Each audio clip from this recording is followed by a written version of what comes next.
昨晚2更的时候，我从浣花园回到锦绣山庄，当时绣楼上已经没有了灯光。我回我房间的时候，经过我娘的房间，里面也没有灯光。我本来想敲门来着，但我想着我娘一定已经睡了，我就没有打扰她。现在想想，我娘那个时候就已经死了。当时有人听到了一声闷响，但误以为是野猫在翻墙，就没有细究。谢将军，是有凶手的线索吗？当晚的士兵都十分肯定，锦绣山庄没有外人进出，这次可以肯定。谢将军，你确定凶手就在锦绣山庄里面，而不是外面的人？我确定。末将，主子，我来给云衣上炷香。里面请。木兰在吗？在。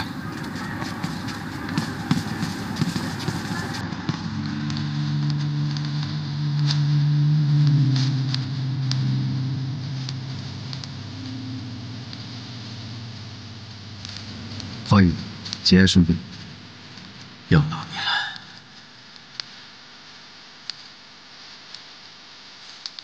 你来干什么？我来看看云衣。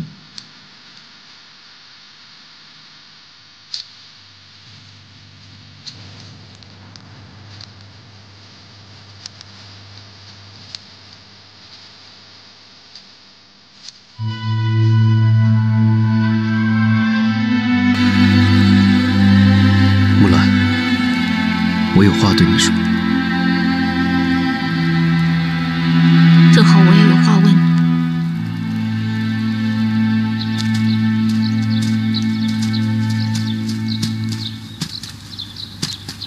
木兰，你娘究竟是怎么死的？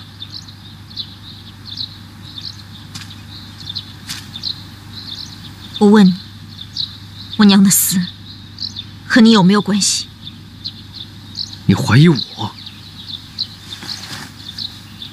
那你告诉我，这是什么？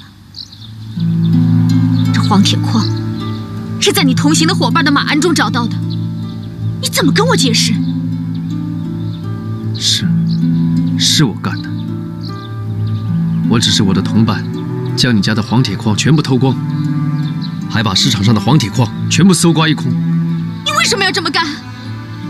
那个时候，我不希望和亲图完成，所以最简单的方法，就是让你们染不成黄丝。你为什么不希望和亲图之成呢？木兰，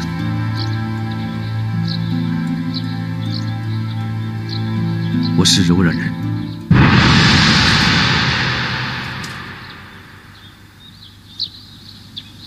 原来你是敌人。我曾经是，但我现在已经不是了。我曾经当你是最好的朋友。我们仍然可以是最好的朋友。你为什么不骗我？你为什么不告诉我？你什么都不知道。你为什么不说你是高车人？因为我宁可死，我也不想再欺骗你。别以为我不敢杀你。木兰，我不是你的敌人。偷了黄铁矿，你害得我和我爹差点没命。是，所以你要杀我，我毫无怨言。你还杀了我娘和思娘。你娘和思娘的死，都与我无关，那是另有黑手。你还敢狡辩？我说的都是真的。我曾经怀着敌意而来，但我现在已经放下了所有的敌意。我再也不会相信你了。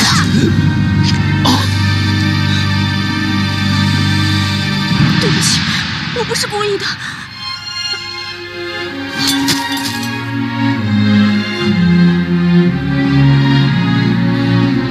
木兰，我曾经欺骗过你，也伤害过你和你爹，我向你赔罪。所以，无论你怎么惩罚我，我都接受。但我希望你明白，现在的我，愿意和你成为真正的朋友，也愿意和你一起把和亲图顺利完成。木兰，请你相信我好吗？我是为了破坏和亲图而来，但当我决定要为你寻找烟毒的解药时，我就已经违背了我所有的初衷。我只希望那一桶解药能够让你明白我所有的诚意。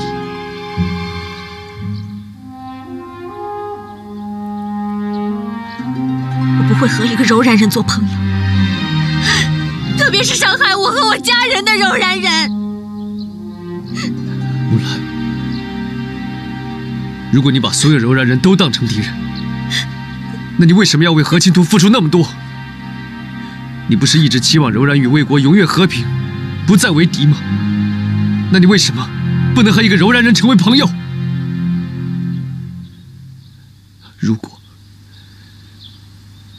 如果你不能接受我这个朋友，我也不强求。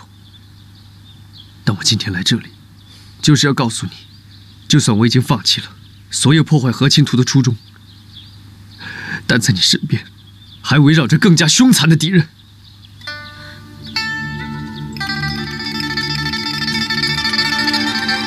是谁？我也不知道，我只知道，他们为了达到目的，一定会不择手段。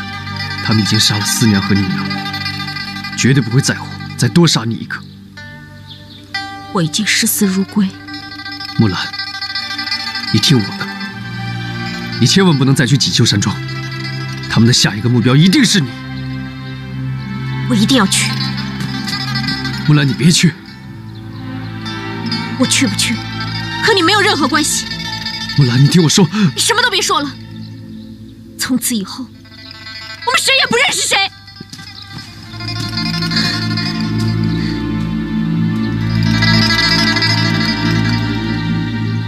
木兰。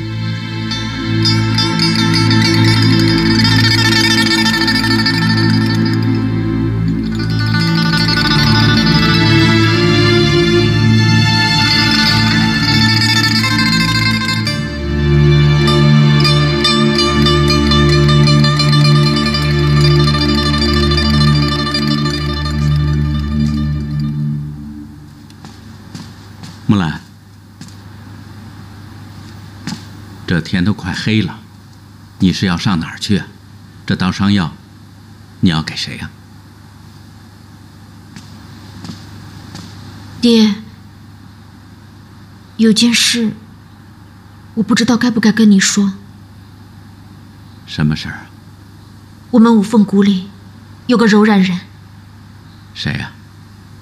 末将。哦，他不是高车人，他是柔然人。其实我早就有感觉。木兰，你怎么知道的？他自己说的。其实，在五凤谷啊，绝不止他一个柔然人。很多年以前，柔然人就到我们五凤谷做生意，后来魏国跟柔然打仗，他们就再不敢承认自己是柔然人了。不过爹呀，都能看出来。爹，你都看得出来，那怎么不早告诉我呢？你知道吗？偷咱们家黄铁矿的人就是他。啊！还有将市场上黄铁矿搜罗一空的，也是他派人干的。木兰，你怎么知道的？他亲口告诉我的。这么说，他是自己承认的。嗯。那他有没有说他为什么要这么做呢？他说他希望柔然和魏国打仗，他不希望和亲图能制成。那为什么他又治好你的眼睛呢？他说他现在改变主意了，他希望柔然和魏国能够永远和平。你说我该不该把这件事告诉谢将军？木兰，如果你觉得他是个敌人，那你就应该尽快把这件事告诉谢将军。可是你又觉得他不像敌人。其实我也说不准，我看不出来他到底是什么人。当年爹去打仗的时候，在战场上，两军对垒，在战鼓还没有擂响之前，我能清清楚楚地看见对面那些柔然人。我常常会想，他们都是些什么人？是种地的、放羊的、贩马的、打铁的。他们家里都还有些什么人？他们的父母都在吗？有几个兄弟姐妹？成亲了吗？要是没有这场战争的话，说不定我们真的能够成为朋友。当我看着他们的时候，他们也在看着我们。我能感觉到，他们想的和你一样。可是当战鼓一旦擂响，我们提着刀剑冲上去，他们提着弓箭长矛冲过来，剩下来就只有你死我活。爹，你到底想说什么？如果你像对待敌人那样去对待一个人，那他就是敌人。可是末将干的事确实像个敌人。可是他现在干的事儿却像是一个朋友。我总觉得末将不是敌人，我觉得他也不是一个坏人。爹，末将他说想和我们成为永远的朋友，你说我还能相信他吗？木兰，你已经长大了，我相信你能判断的。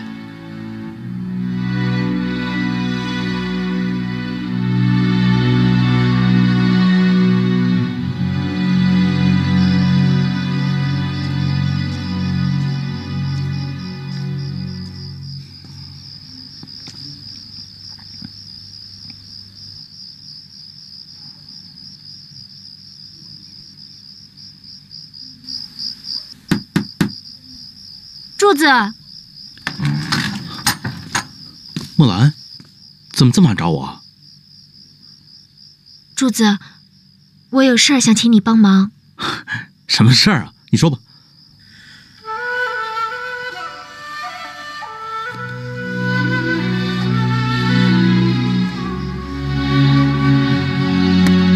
好了，伤口没什么大碍，要是再出血就自己抹一点啊。谁让你送的药？我不能说。哼，你不说我也知道。只有一个人知道我胸口受伤。哼，反正别人交代我的事儿我是完成了，我走了啊。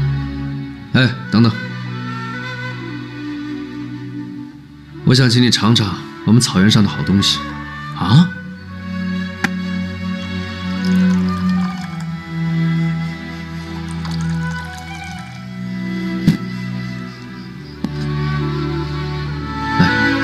这什么呀？酒啊！我从来不喝酒。呵，在我们草原上，连8岁小孩都会喝酒。拿来！说什么呢？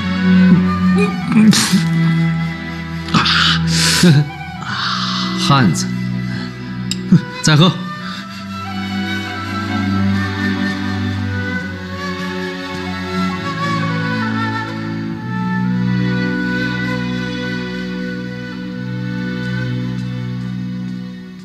爹，你怎么在这儿啊？喝。好喝，这酒啊，真好喝。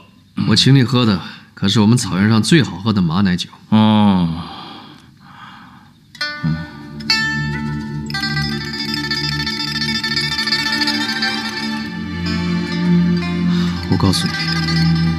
这酒，它刚入口的时候是辣的，辣的你想跳，你想骂人，然后它进入你的喉咙，突然变得绵软醇厚，就好像一块温玉一样，顺着你的喉咙慢慢的滑下去，然后进入你的胃里，就突然变成一团火，烧得你全身仿佛要蹦出火焰一样。最后，它冲入你的脑门，然后所有的烦恼都没了。而这，也就是最后最美妙的一刻。没错，你这酒喝了以后啊，什么烦恼都没了。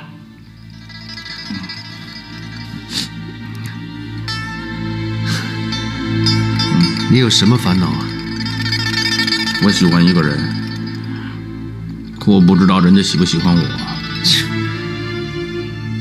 这算什么烦恼？我喜欢一个人，但是他恨我。恨你？恨你也干嘛还要喜欢他？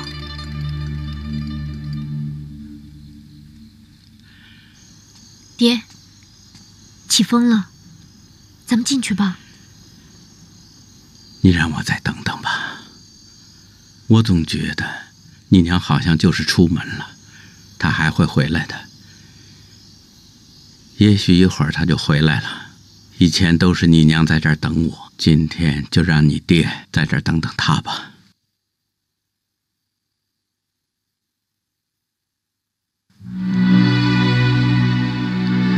爹，娘回不来了，娘回不来了。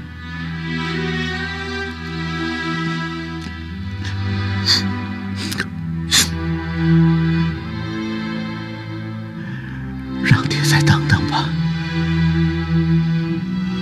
你娘会回来的。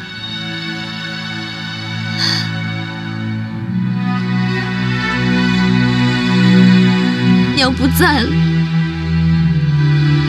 你还有我呢，你还有我这个女儿呢。我陪着你，我一直在你身边陪着你，照顾你。佳云呐，爹，回来吧，爹，我在等着你，爹，我在等你啊。爹，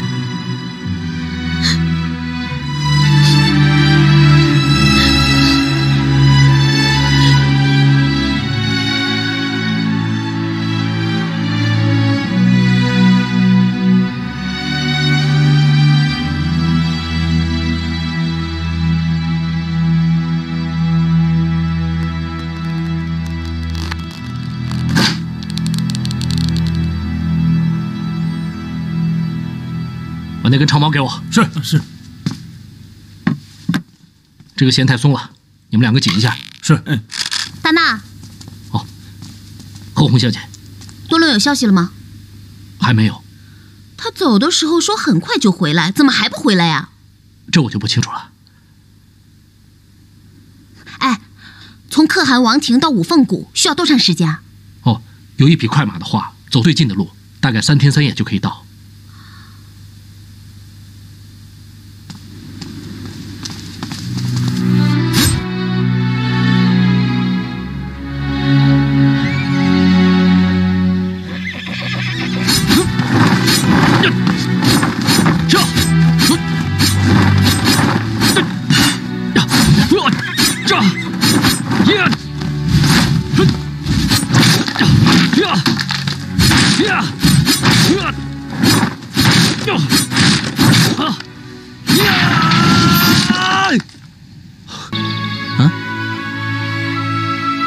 以后这事儿，咱们俩谁也别提了。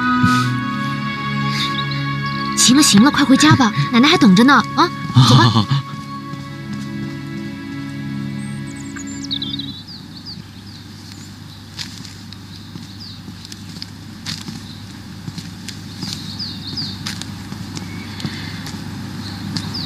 木兰，木兰，你们来了。福林想来看看云姨，我就陪她过来了。春愁和福林来看你了，娘。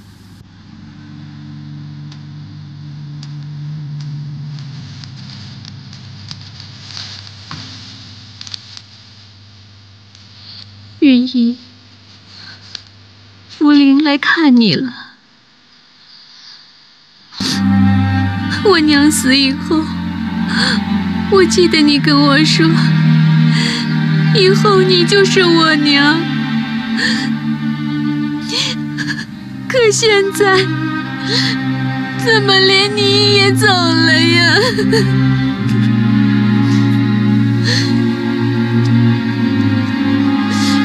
木兰，我们俩都没有娘了。别哭了，你没了娘，还有我呢，还有我这个姐姐疼你。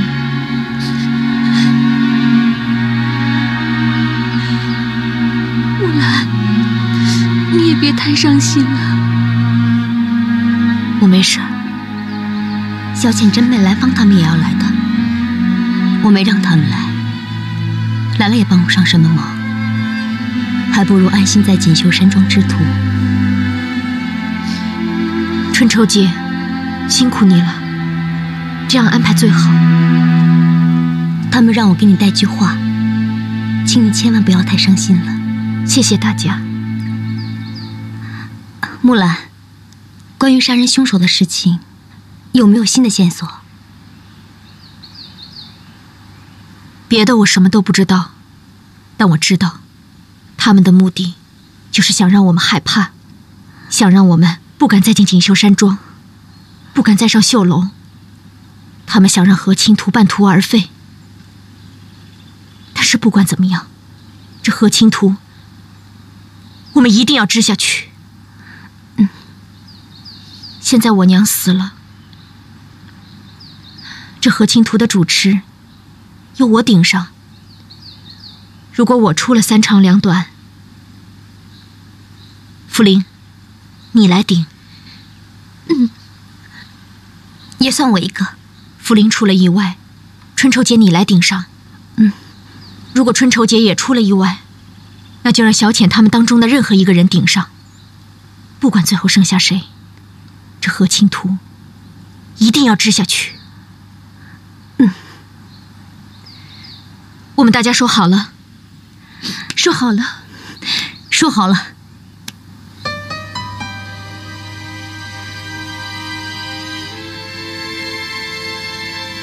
春愁姐，你什么？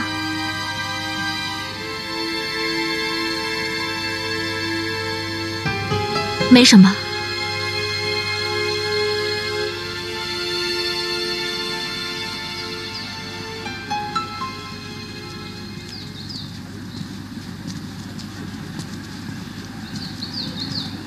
木兰，那我们先走了。你也不要太伤心了。放心吧，我没事。你们走吧，路上小心。我们走了。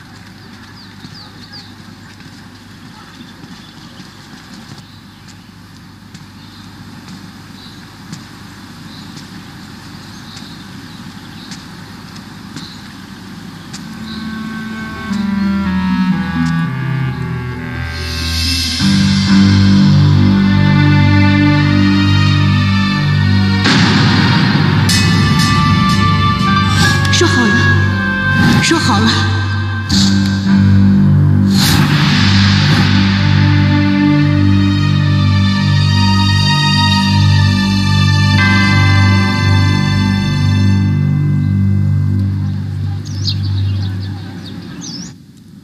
静心，凝神，开始。还有我呢。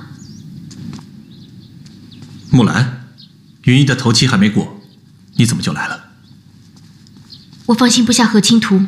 木兰，那云姨的事怎么办？有我爹在，还有柱子，应该没什么问题。云姨在天之灵，会不安的。如果耽误何青图，我娘的在天之灵会更不安的。从今天起，和亲图继续由我来主持，也没太多想说的，就只有一个决心，那就是无论发生什么事情，无论再死多少人，和亲图都要继续织下去，而且一定要成功。最近大家都很辛苦，前些日子我的眼睛受伤，现在我娘又出事了，大家都很关心我。今天为了感谢大家，我为大家泡一次手吧。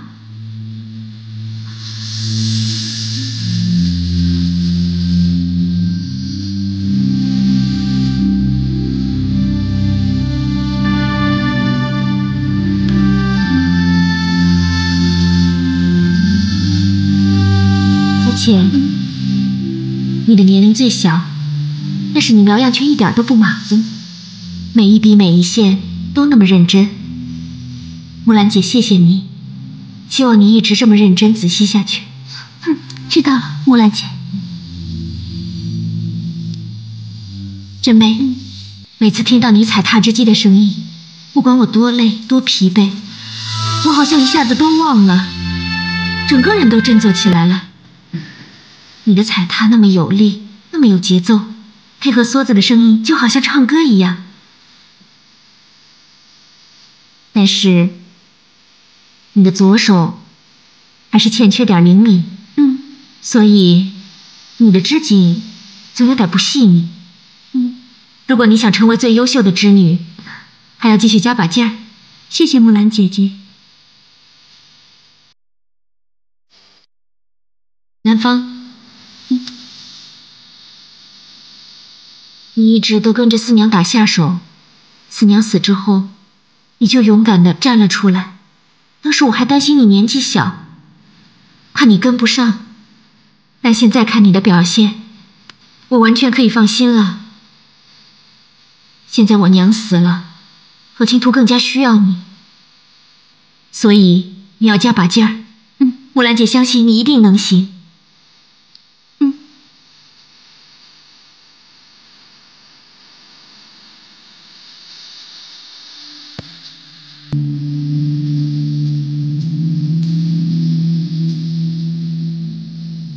傅林，来，木兰姐给你泡一次手。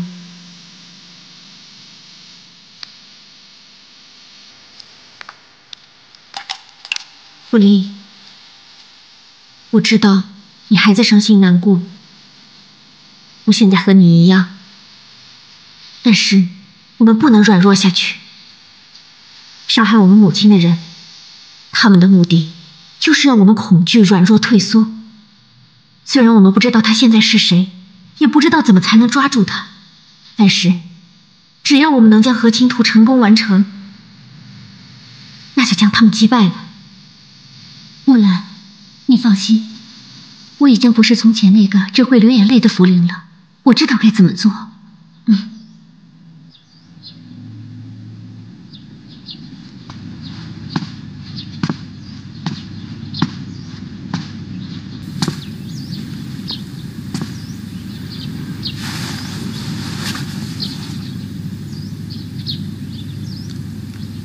春愁姐，的事，八爷爷，你看这是什么？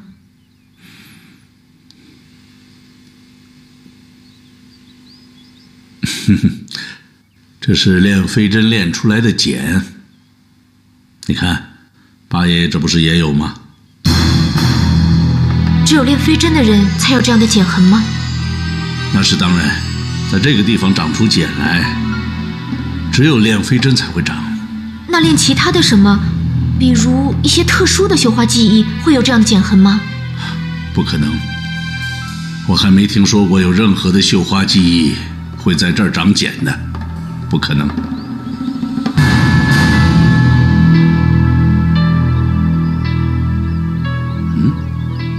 木兰，你娘和四娘都是死于飞针。如果我们去排查所有的人在手上这儿有没有长茧，那么就可以证明谁是凶手？不用查了吧，爷爷？为什么呢？春愁的手上也有这样的茧痕。春愁。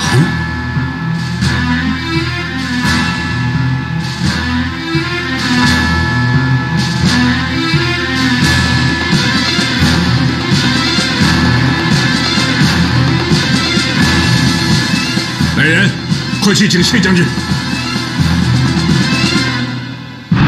郑华奇，在。你现在立刻回锦绣山庄，传我命令。我回去之前，任何人不得进入绣楼，尤其是春愁。遵命。将那春愁控制起来，也不准他离开锦绣山庄。遵命。将军，我在外面有所发现。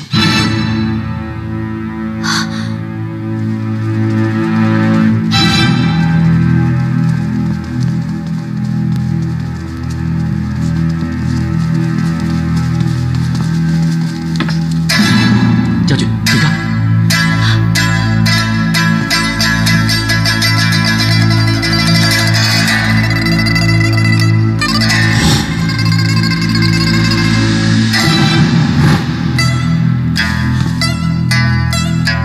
老先生，看来你在练习飞针的时候，有人偷看。这么多年，我竟然没有发现。李江，在。立刻前往锦绣山庄捉拿春愁。是。吴奎，在。搜查春愁房间。是。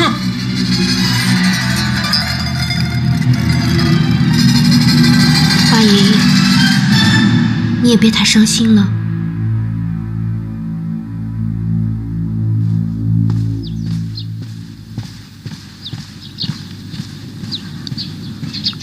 站住！你们这是干什么？谢将军有令，今日任何人不得进入绣楼。谢将军还特别强调，你们不能离开锦绣山庄。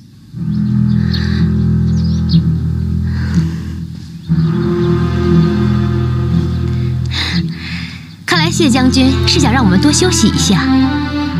好吧，那我先回屋了。谢将军回来，麻烦跟他说一声。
这是在春愁的房间里找到的。这不是我参加绣娘选拔的绣品吗？这珠子针和网针是我们花儿锦才有的特色。是啊，确实是木兰所绣的。咱们查了这么久的悬案，用心一花意图陷害你的，竟然是春愁。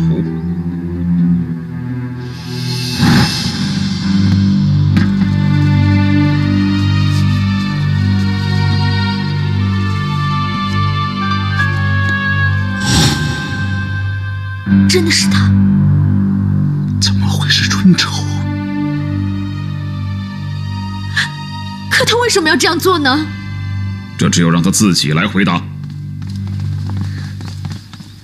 将军，有人发现春愁在贴心堂。哦。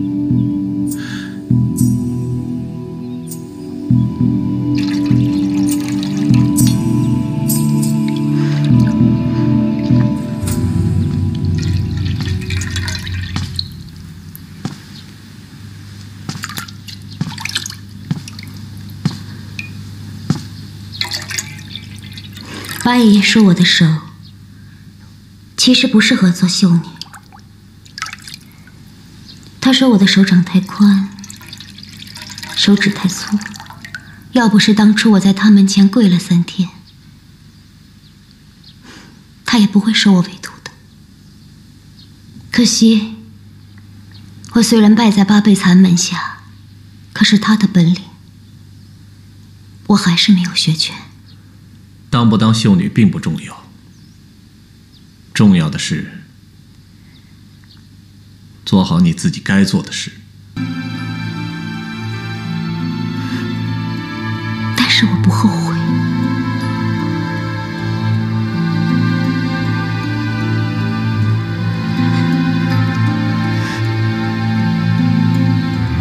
我明白。罗医师，罗医师，外面来了很多人。谢将军，你们要干什么？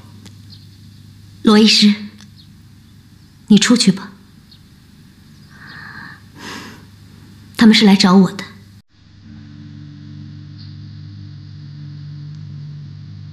木兰，春丑记，我到现在都不愿意相信，为什么会是你呢？是你陷害我，是你杀了我娘，还有四娘，是你偷学了八爷爷的飞针。我想知道，你做这些到底是为什么？没有为什么。总之，是我杀了云姨，是我杀了四娘，是我偷学了飞针，是我换了你的锦盒。总之，一切都是我做的。铁匠铺的飞针也是你偷的吧？没错，八爷爷生病从来都要有人陪，可是唯独去铁匠铺，他是一个人去的，我怎么可能会不好奇呢？所以他前脚一走，我后脚就跟去了铁匠铺，偷走了飞针。为什么？为什么你要做这些？陈州姐，你为什么要做这些事情呢？命运，因为命运从开始的时候就注定了结果，改变不了。命？那我娘的命，那四娘的命呢？拿下！谢将军，不用着急，等我泡完这最后一次手，我就走。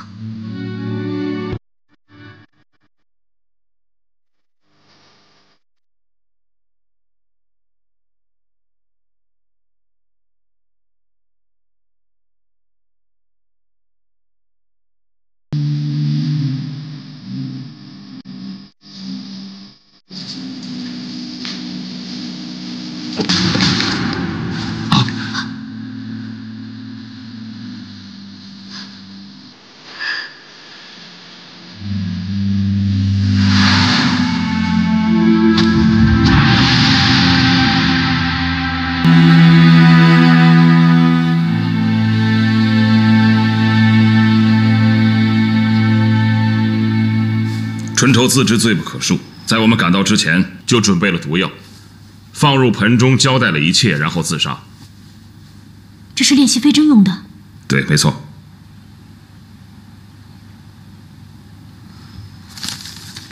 这也是他干的。对。还有这些颜料，跟五凤谷大街小巷的那些恐怖图案应该是一种。他为什么要这么做呢？这个应该能解释杀人的方式，将对手一一铲除。为了掩饰自己，又在五凤谷制造恐怖气氛，想把杀人事件推向和亲图，转移我们的视线。谢将军，我总觉得有什么地方不对。但愿春愁的死令五凤谷从此太平。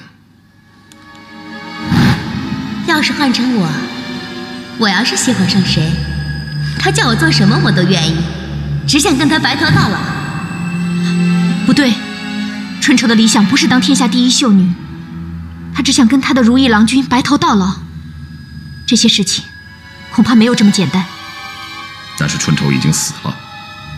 春愁虽然死了，但我感觉五凤谷不会因此就太平了。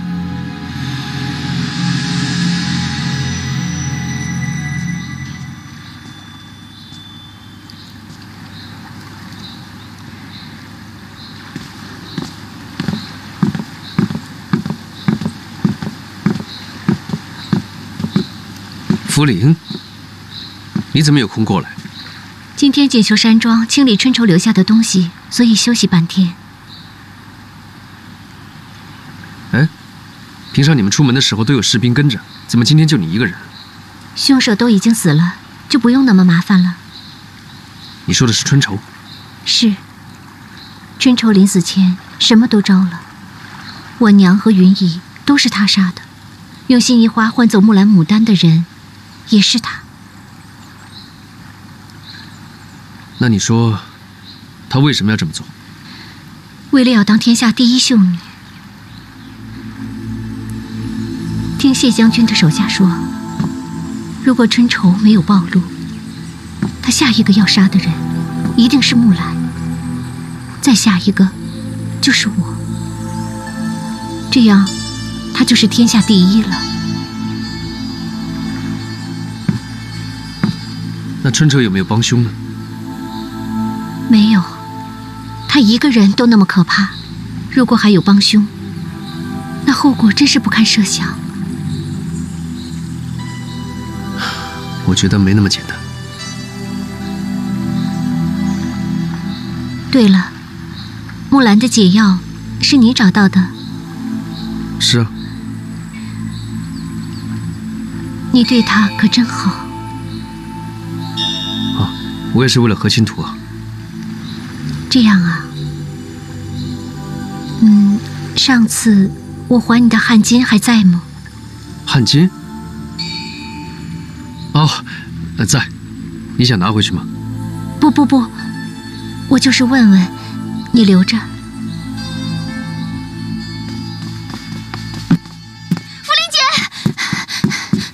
福林姐，原来你在这里。怎么了，小浅？你快去看看八爷爷吧。什么？我先走了，快走。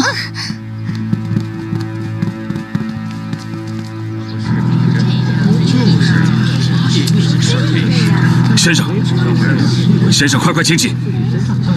你这是为何？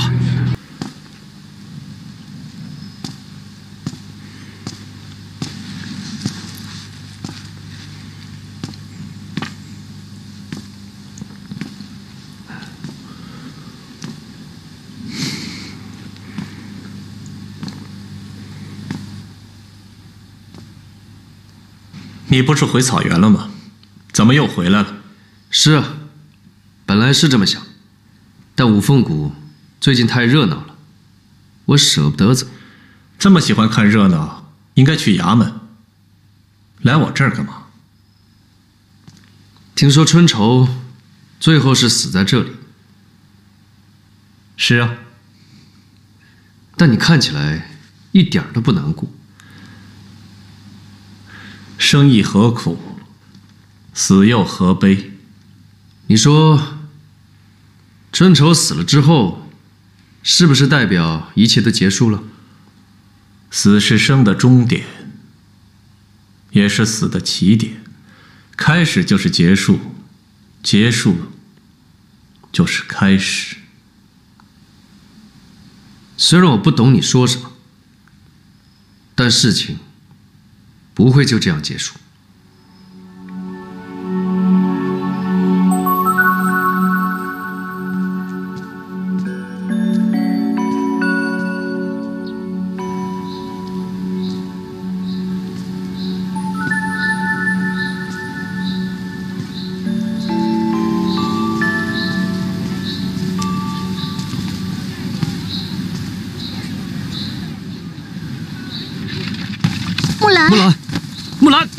木兰，以后出门要小心，千万别一个人啊！木兰，你听我说，你千万别一个人出门了，木兰，木兰，木兰，木兰，你为什么不理末将？我现在不想理他。但是我喜欢末将。你不能喜欢他，为什么？因为他不是个好人。如果不是末将，你的眼睛到现在都还看不见呢。那是另外一回事儿。还有什么其他的事？我不能说。那我就是要喜欢末将。茯苓，我是为你好。你想想，末将是哪儿的人？他来五凤谷之前做过些什么？他家在哪儿？他家里还有些什么人？这些你都知道吗？茯苓，现在就剩我们姐妹2个人了。我一直把你当妹妹，我绝对不能让任何人伤害你。另外，更不能让你犯任何错误。木兰，我知道你对我好，可是我真的很喜欢末将。茯苓，别让一个来历不明的末将影响我们姐妹之间的感情。而且，现在更重要的是和亲图，其他的事以后再说，好吗？好吧。木兰，我之前一直都有一个担心，我还担心你喜欢末将呢。我怎么会喜欢他呢？我讨厌这个人，甚至我恨他。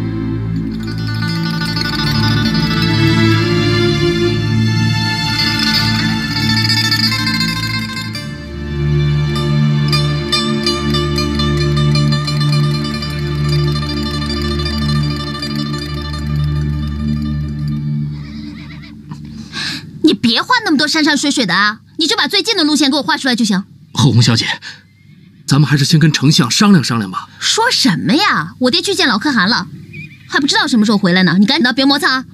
哦。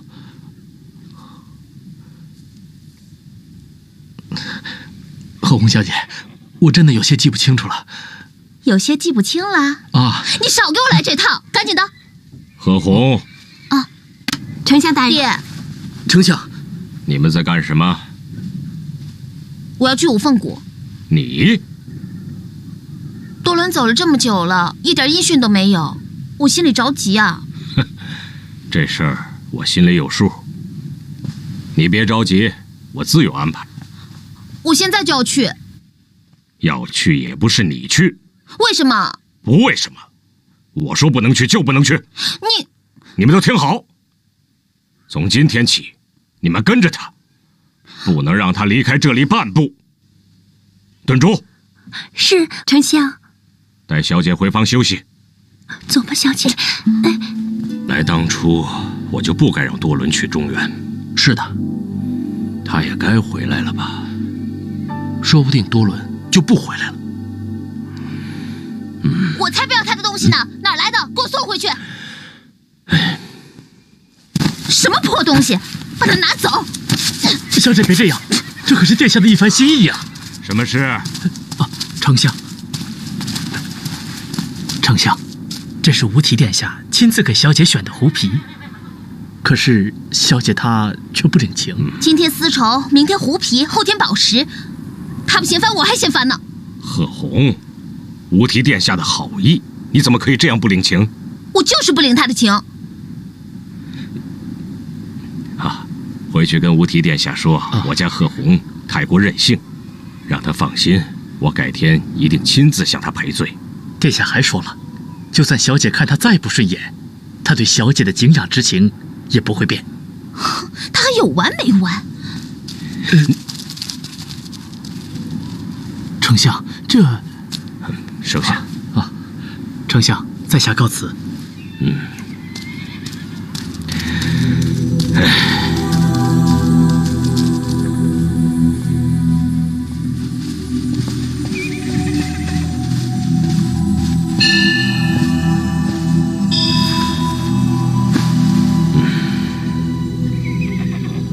丞相，有句话，不知当讲不当讲？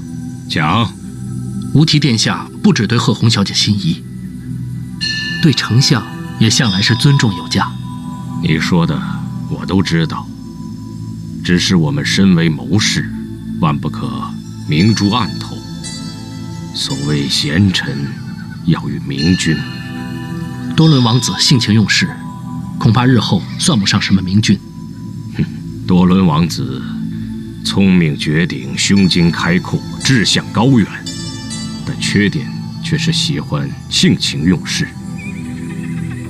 我早年就已看出，可汗的几个儿子中，就属他才具最高，所以在他身上下的功夫最多。如果现在放弃多伦，转服无题，那我这几年付出的心血就付诸流水了。多伦王子性情用事，丞相真是看得很准。在无风谷，他就是这样误事的。如若柔然在他手里，他这性情用事就不是误事，而是毁柔然。看看啊，郡爷啊，行，走吧。将军，锦绣山庄今天一切正常，织女、绣娘们但凡出门，都派了人在暗处保护。将军，在锦绣山庄外围巡逻的士兵没有发现可疑人等，要做到连只鸟都不能随意飞进飞出。是。张华吉，将军，你那边情况怎么样？启禀将军，从昨日起，所有的关卡都已经加强守卫，目前还没有发现异常情况。你们一定要牢记4个字：外松内紧。表面上不可让人看出端倪，但内在里一定要守得跟铁桶一样。是。去东城。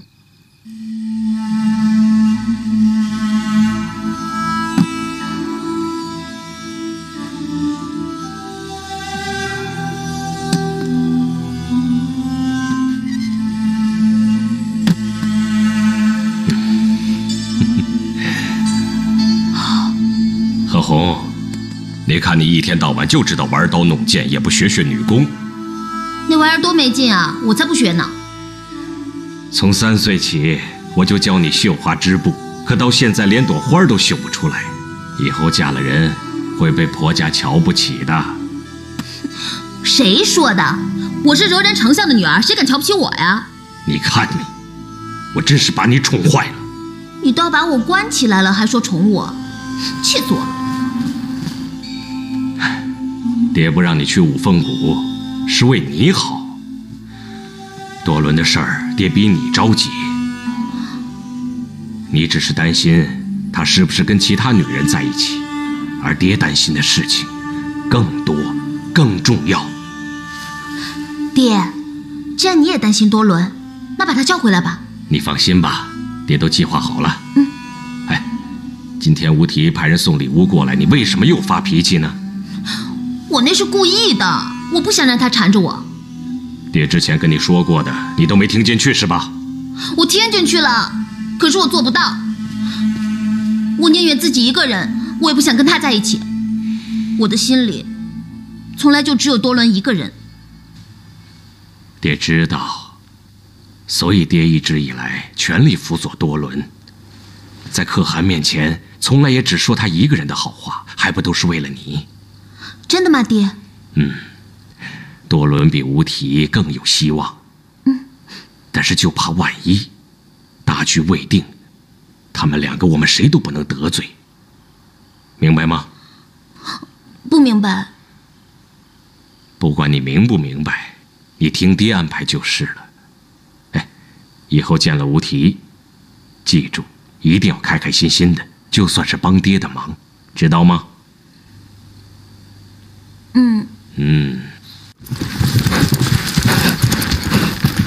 鱼，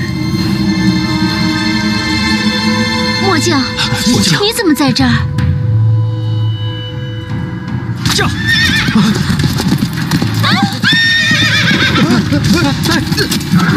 驾！站住！木兰，驾！放我下去！驾！放我下去！木兰，木兰，驾！要干什么？驾！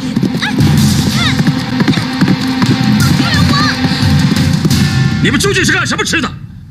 连一个小女孩都保护不了，就在你们的面前把人掳走，你们真是没用！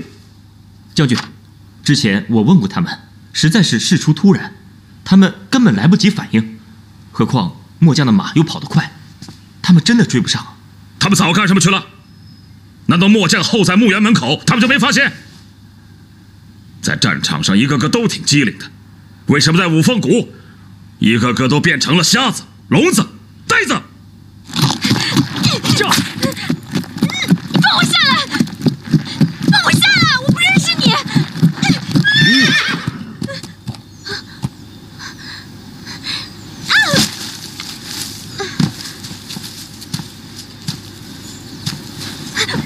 抓我干什么？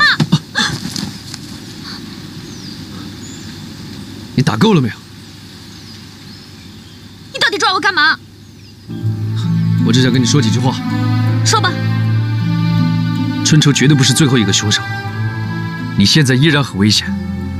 谢启辰太大意了，竟然将锦绣山庄的守卫全部撤走。木兰，你千万不要再回锦绣山庄了，更不要一个人单独行动。我的事不用你管。你为什么就不能听我一句话呢？我不想听。你说的话我都不信。木兰，我现在就想要保护你，不想你受到任何伤害。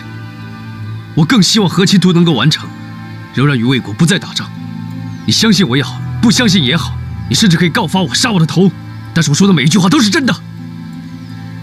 我要走了。我要怎么说你才相信我？你说的话我都不信。好，那我告诉你，你的眼睛是我同伴方烟毒毒瞎的，你去告发我吧。什么？谢启辰怀疑我是凶手，把我关进了大牢。我的同伴以为杀了你就能洗脱我的罪名，于是对你下手。但还好，只毒瞎你的眼睛。真的是你？既然你相信这是我干的，那你更应该相信我说的另外一件事，那就是五峰谷里还藏着更阴险、更狠毒的凶手。你告诉我这个干什么？我希望你去告发我，谢启辰就会知道，柔然有人对和亲图虎视眈眈，他就会派人保护你，而我才能够安心。黄铁矿，再加上毒烟包，足够砍你的头。我不在乎，我只要你平安。那你为什么帮我找解药？看到你失明的样子，我真的好心痛。我愿意付出任何代价帮你找回解药。你到底是什么人？一个爱上你的柔然人。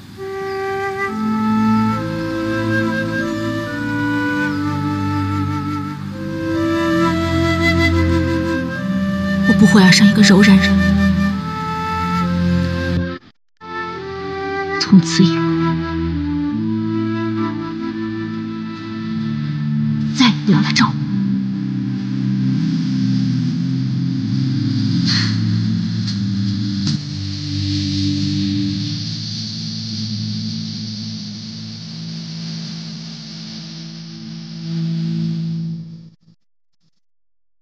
将军，刚刚得到消息，木兰已经回到了锦绣山庄了。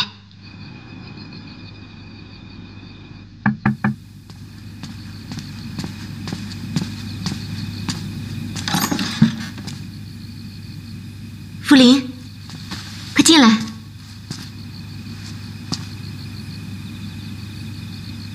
福林，你怎么了？末将喜欢的人是你，是不是？你听谁说的？我不知道他带你去了哪儿，也不知道他跟你说了些什么。但是看到他那个样子，我就明白了。福林，你想多了。末将也会跟我说话，也会逗我笑。可是，他从来没有为我着急过，为我生气过。可今天看到他气汹汹的样子，我就知道，他喜欢的人是你，不是我。福林，现在对我来说，最重要的就是和亲图，其他一切等以后再说。可你跟我说过，你不喜欢末将，你说你讨厌末将，甚至说你恨末将。你这些都是在撒谎，都是在骗我。福林，我说那话的时候，我真的没骗你。木兰，我说过，我不会为了末将伤害我们姐妹之间的感情。可我只想听到你一句真心话。你是不是真的喜欢末将？如果是，那我就认了。福林，我不知道，我真的不知道。你还是不肯说。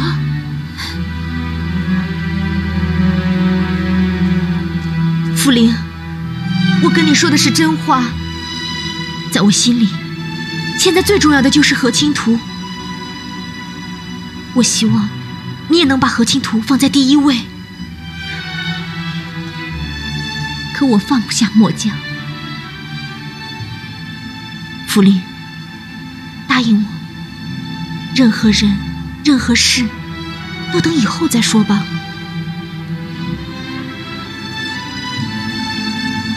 福林，你别忘了，我们的娘是怎么死的。这些事情都等以后再说吧，好不好？别胡思乱想了，早点回去休息吧，别想了。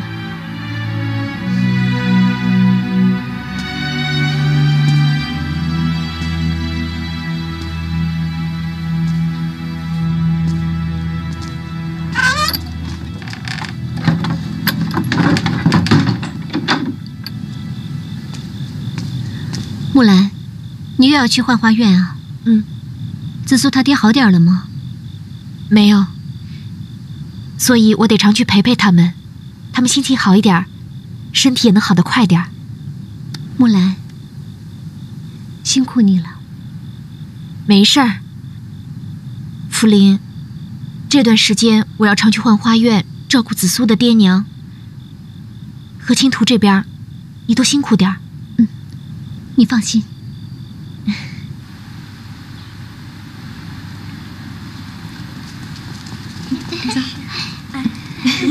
太好了，来了。罗医师，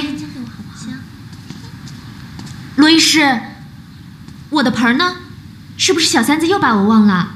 木兰，稍等。八爷爷，八爷爷。木兰，从今天起，你洗银盆。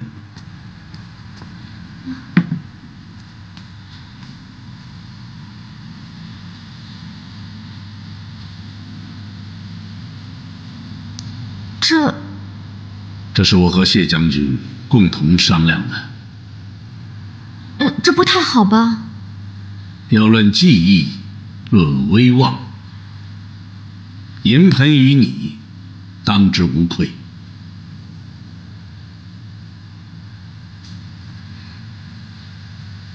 八爷爷，我还是洗铜盆吧。木兰，你就洗银盆吧。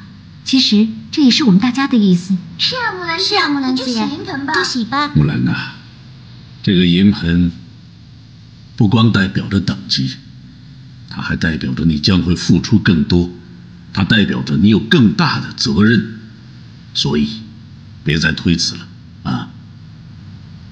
好，木兰，时辰到了，准备吧。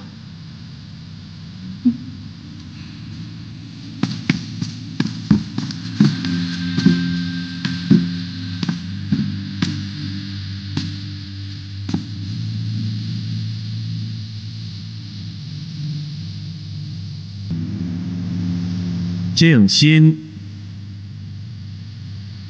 凝神，开始。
我是天星堂的小三子，我是来给他们送水泡手的，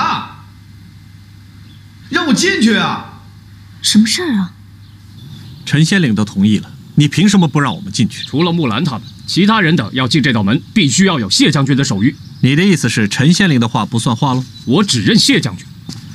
罗医师，出什么事了？木兰，你来的正好。陈先令不是说过了吗？